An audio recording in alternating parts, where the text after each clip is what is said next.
What would you do if the man who knocked on my door, a man I'd shared beers with at countless backyard barbecues, was the very person dismantling my life, piece by agonizing piece? I never thought I would find myself staring into the abyss of betrayal.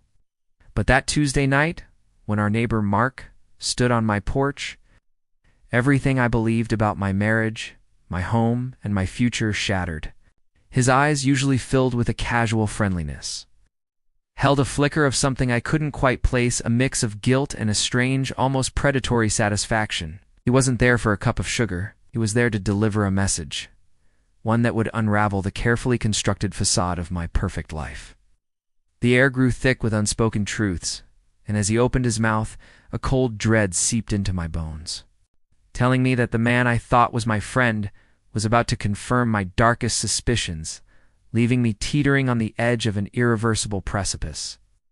If you genuinely enjoy our stories, please subscribe to the channel. Tell us where you're from, and what time it is right now. It's always fascinating to know how far our story flows. And my name is David, and for 15 years, I believed I had it all.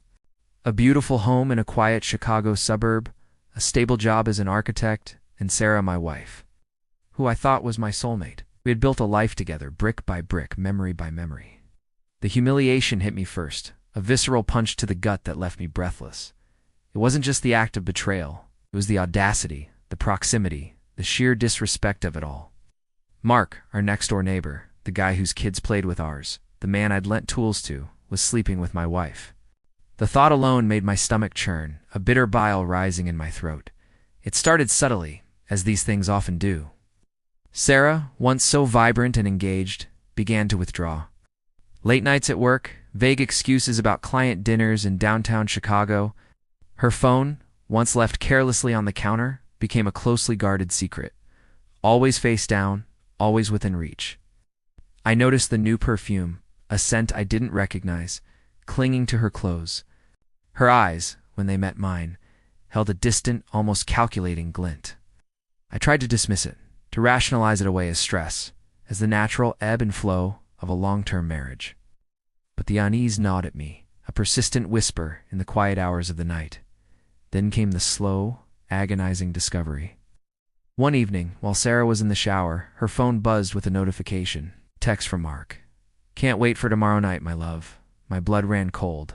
My hands trembled as I scrolled, a sickening montage of illicit messages. Stolen moments and crude endearments flashing before my eyes. Receipts for dinners at the Signature Room at the 95th in the John Hancock Center. A place Sarah claimed she went with her girlfriends. Hotel bookings for business trips to Miami, Florida, where Mark also happened to be attending a conference. The pieces clicked into place, forming a grotesque mosaic of deceit. Each text, each receipt, each hushed phone call I'd overheard became a nail in the coffin of my marriage. When I confronted her, Sarah transformed. The woman I loved vanished, replaced by a cold, manipulative stranger. She denied everything, then twisted my words, accusing me of paranoia, of being controlling. "You're imagining things, David. You're suffocating me," she'd shriek, her voice echoing through our once-happy home on Elm Street. She played the victim, turning our children against me with subtle remarks, painting me as the unreasonable, jealous husband. Mark, meanwhile, continued his smug charade, waving over the fence, offering a friendly nod, completely oblivious to the storm brewing beneath my calm exterior. They truly believed they were untouchable, their secret safe, their affair a thrilling game. I remember one night sitting alone in our darkened living room, the city lights of Chicago twinkling mockingly outside, feeling an emotional breakdown. The weight of her betrayal, the sheer audacity of their deception, crushed me. I felt like a fool, a cuckold, my loyalty repaid with scorn. Tears streamed down my face, hot and bitter, as I stared at the wedding photo on the mantelpiece, a relic of a love that was now a lie. But amidst the despair, a cold, hard resolve began to form. The loyal husband died that night, replaced by a strategic, ruthless man determined to reclaim his dignity. I began to gather proof meticulously, patiently. I installed discreet cameras in the house, capturing Sarah's late-night calls and hushed conversations. I hired a private investigator, a quiet man named Frank, from a firm in downtown Dallas, Texas, who provided irrefutable evidence. Photos of Sarah and Mark entering and leaving a discreet boutique hotel on McKinney Avenue, Hand in hand, their faces alight with a sickening intimacy. I tracked their shared credit card statements, revealing lavish gifts and secret getaways. I even managed to recover deleted messages from Sarah's old laptop, a treasure trove of incriminating exchanges. Each piece of evidence was a shard of glass, cutting deeper, but also strengthening my resolve. With the proof in hand, I began to set my traps. I consulted with a sharp divorce attorney in Los Angeles, California, a woman known for her aggressive tactics. We meticulously planned the legal assault, a no-fault divorce petition citing irreconcilable differences, but with a carefully worded clause about marital misconduct that would allow for a more favorable asset division. I also contacted Sarah's employer, a prestigious marketing firm, autonomously providing them with evidence of her business trips that coincided with Mark's, hinting at a severe breach of professional conduct and ethics.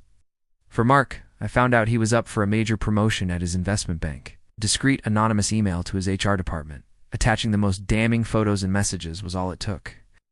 The public exposure was swift and brutal. The divorce papers were served on a Monday morning, not quietly, but through a process server who arrived at her office, creating a scene. The news of her affair, fueled by whispers and the anonymous tips, spread like wildfire through our suburban community. Her employer launched an internal investigation, and within days, Sarah was placed on administrative leave, her career hanging by a thread. Mark's promotion vanished, replaced by a stern warning and a demotion. The social fallout was immediate. Our children, once manipulated by Sarah, saw the truth in the evidence I presented, their innocent faces etched with confusion and disappointment. Friends, once loyal to both of us, chose sides, and Sarah found herself increasingly isolated, her carefully constructed social circle crumbling around her.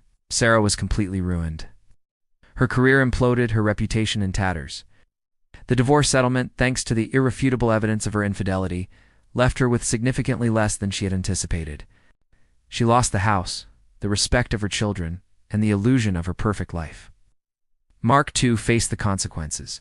His career stalled, his marriage strained to breaking point.